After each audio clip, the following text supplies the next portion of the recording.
So how does your partner support you, if at all? I mean, she does, but there's Excuse me. strain, because we're not in the same city. Right. We're not married, so, but we, I mean, she understands, but I know that's not what she prefers, and I understand that.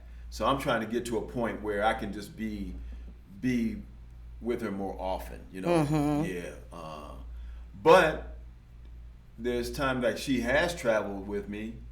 Here's the thing too, with comedy, I don't know why. I don't say people take it less seriously, but it's like, oh, you ain't doing nothing but comedy. Think you ain't doing nothing but comedy. Yeah, I'm gonna hang out. We're gonna hang out. Kick it. Yeah, we're gonna kick it. But first of all, I'm not really a kicking it kind of guy anyway. No, you are not. Right. You know what I mean? It's eat and sleep. Yeah. I'm anti-kick it. No.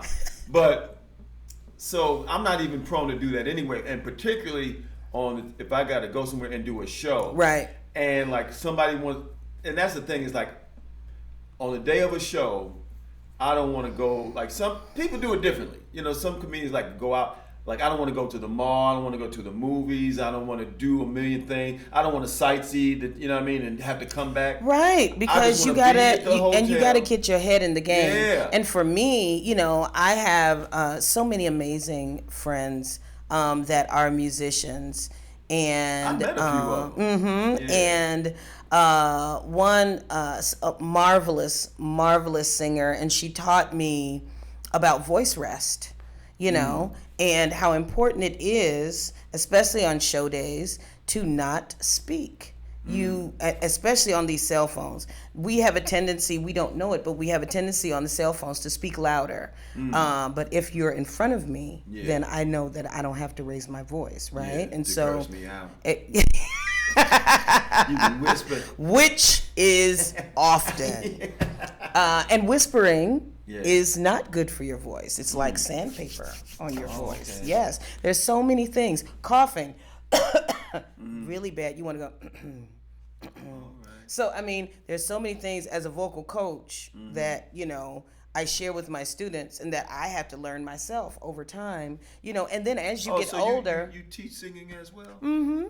Okay. But as you get older, your voice needs different things, right? Yeah. And the day of a show, you really need to be quiet. And oftentimes, especially like you said, when people come to the show, they want to come see you, they want to talk to you. Hey, we're here, and you're like. Man. And that's why, I can't speak for you, but I'm not at the level of where you can have like an assistant dealing with all that stuff. You know what I mean? And not because you're trying to big time anybody. It's just I just need to focus, and then once the show is done, boom. Yeah. And now I can really ignore you. But you know what I mean? But no, once you get all that stuff taken care of, but having somebody who can just facilitate all that stuff. Yeah. Who says that? Cats, football players who make it like to the Super Bowl. They said one of the biggest issues is dealing with family and friends for tickets, and they got to deal with all that stuff. Or if they play in a town where they have a lot of relatives or their hometown, they got to deal with all that stuff, man. So, but for the most part, I mean, I'm working with a couple of good booking agents, and usually the clubs are good with that. The comps are the comps, right? So, just like maybe they give you 2. Some places, if it's outlandish, they might give you 5, something like that. I think the most I've ever gotten was 10. Really? Yep. I think it was Jazz at Lincoln Center. Oh, wow. Yeah. Well, but they're very fond of you, and you work there regularly. Yeah. So that's why they gave you 10 comments. I don't think it's because they like me. You know what I'm saying? It's got, when they give it to you, they didn't It's like just it? standard. It's That's just some standard? things are standard. Some people don't give comps at all, right? Right. And so depending on... So they just have a basic standard of class. Right? And they like you playing at T-Bones.